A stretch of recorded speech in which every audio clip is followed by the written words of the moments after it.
Stage changes in beer fermentation process. Beer fermentation is a core part of the beer brewing process. The fermentation process has 4 stages: lag, active, resting, and conditioning.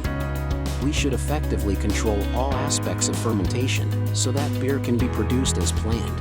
1. Lag phase of beer fermentation.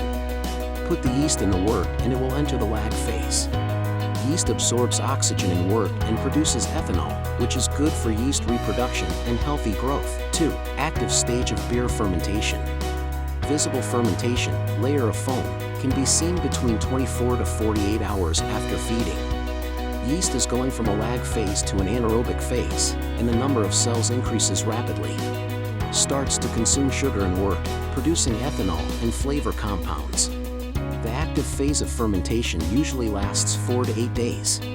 Depends on beer style, yeast used, pitch, and fermentation temperature. 3. Static stage of beer fermentation. The beer fermentation enters the stationary phase, and the growth rate of the yeast slows down. Most flavor and aroma compounds are also produced at this stage. Yeast reabsorbs diacetyl during fermentation, and hydrogen sulfide also escapes as a gas from the fermenter.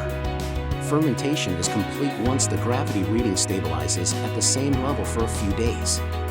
4. Beer fermentation adjustment stage.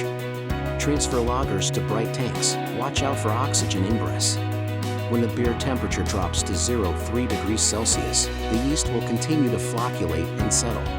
What will be seen during the conditioning phase, most of the yeast falls off the beer, can be poured. Beer is clearer and pungent flavors are softened or reduced. The fermentation stage of beer is a topic worthy of further discussion.